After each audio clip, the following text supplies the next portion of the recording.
बिस्मिल्लाहिर्रहमानिर्रहीम। अस्सलाम वालेकुम। बायोलॉजी क्लास 10 में आज हम करेंगे एमसीक्यूज। चैप्टर नंबर 5 है रिप्रोडक्शन। एमसीक्यूज स्टार्ट करते हैं। एमसीक्यूज नंबर 1 है the process which is essential for continuing and surviving the species is. किसी स्पीशीज़ को सर्वाइव करने के लिए या उस स्पीशीज़ को कंटिन्यू रखने के लिए कौन सा प्रोसेस ज़रूरी है?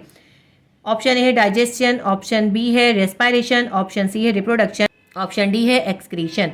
तो किसी भी स्पीशीज़ को अगर सर्वाइव करना है तो उसके लिए रिप्रोड्यूस होना उसका ज़रूरी है। अगर किसी स्पीशीज़ की ऑफस्प्रिंग नहीं होगी, उसकी रिप्रोडक्शन नहीं होगी, तो उसकी जो स्पीशीज़ है वो ख़त्म हो जाएगी आगे जाके। एमसीक्यूज नंबर 1 का आंसर आएगा option C reproduction. MCQs number 2 है the type of reproduction which is necessary for evolution. Reproduction की वो कौन सी टाइप है जो एवोल्यूशन के लिए ज़रूरी है?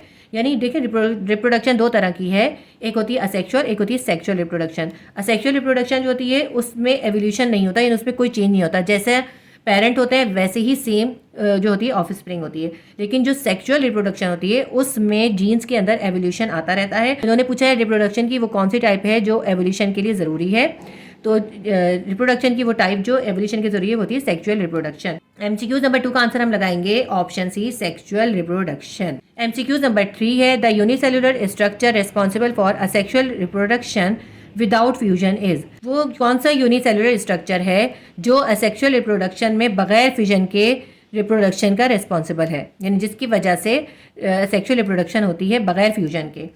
ऑप्शन ए है पोर्स, ऑप्शन बी है स्पोर्स, ऑप्शन सी है गैमेट्स, ऑप्शन डी है पोलन ग्रेन्स।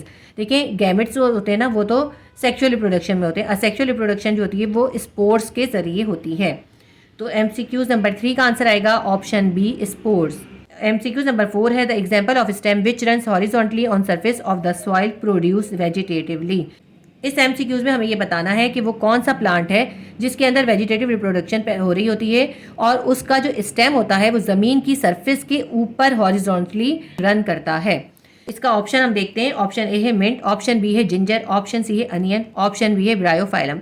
इन चारों के अंदर ही जो होता है वेजिटेटिव रिप्रोडक्शन हो रही होती है। लेकिन देखें जिंजर जो होती है उसका स्टेम जो होता है वो हॉरिजॉन्टली तो ग्रो करता है, लेकिन उसका स्टेम जो होता है ना वो ज़मीन के अंदर होता है, ज़मीन की सरफेस के ऊपर नहीं होता, अंदर होता है। तो ऑप्शन बी जिंजर तो नहीं आएगा। अनियन जो होता है वो भी ज़मीन के अंदर होता है और ब्रायोफाइलम जो होता है वो पत्ते के अंदर होता है, लीव्स के अंदर होता है। तो स्टेम जो हॉरिजॉन्टली ग्रो करता है ना ज़मीन की सरफेस के ऊपर वो होता है मिंट के अंदर। तो एमसीक्यू नंबर 4 का आंसर आएगा ऑप्शन ए मिंट। मिंट वो पौधा है जिसका स्टेम जो होता है ज़मीन की सरफेस के ऊपर हॉरिजॉन्टली रन करता है।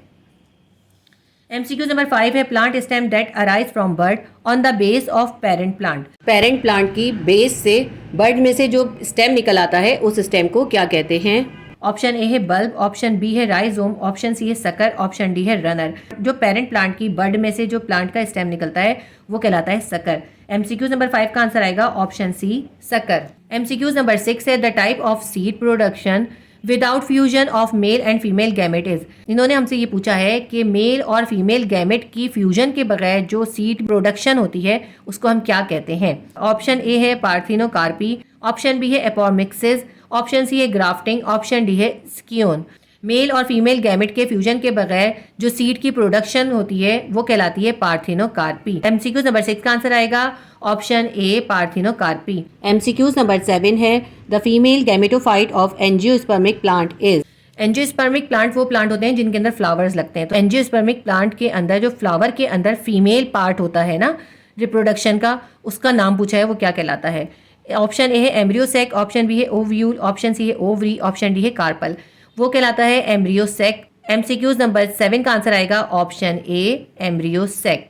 एमसीक्यूज नंबर 8 है the 3N zygote is an angiosperm develop into. Angiosperm के अंदर 3N ज़ाइगोट जो होता है वो किस चीज़ में डेवलप हो जाता है? Option A seed coat, option B है कॉटिलेडन, ऑप्शन सी है एम्ब्रियो, ऑप्शन डी है एंडोस्पर्म। जो 3N ज़ाइगोट बनता है ना एंजियोस्पर्म प्लांट के अंदर वो डेवलप हो जाता है एंडोस्पर्म में, उससे एंडोस्पर्म बन जाती है सीड की। एमसीक्यू नंबर 8 का आंसर आएगा ऑप्शन डी एंडोस्पर्म। नंबर 9 है the male gonads in rabbit are. Rabbit के अंदर जो मेल गोनेट्स होते हैं वो क्या कहलाते हैं? ऑप्शन ए है testis, option B ovaries, option C scrotal sac, option D vasa deferentia. Rabbit के जो मेल गोनेट्स होते हैं वो होते हैं टेस्टिस। एमसीक्यू नंबर 9 का आंसर आएगा option A testis. MCQs number 10 है the female gametes are fertilize in the rear end of. जो फीमेल गैमेट होते हैं वो कौन से पार्ट के रियर एंड के अंदर फर्टिलाइज होते हैं? ऑप्शन ए है ओविडक्ट, ऑप्शन बी है फेलोपियन ट्यूब, ऑप्शन सी है ओवरीज, ऑप्शन डी है बोथ ए एंड बी। देखिए फीमेल गैमेट जो फर्टिलाइज होते हैं ना वो फेलोपियन ट्यूब के अंदर ही फर्टिलाइज होते हैं और फेलोपियन ट्यूब और ओविडक्ट दोनों सेम चीज़ें होती हैं, इसलिए हम इसके अंदर ऑप्शन डी को मार्क करेंगे। ऑप्शन डी है हमारे पास both A and B. Fallopian tube और ओविडक्ट ये दोनों एक ही चीज़ के नाम है, यानी कि फीमेल गैमेट जो है वो ओविडक्ट और फेलोपियन ट्यूब इन दोनों के रियर पार्ट के अंदर फर्टिलाइज होते हैं। तो इसलिए MCQs नंबर 10 का आंसर आएगा option D both A and B. हमारे चैप्टर नंबर 5 के MCQs भी कंप्लीट हो गए। Please do like share and subscribe my channel. अल्लाह हाफिज़।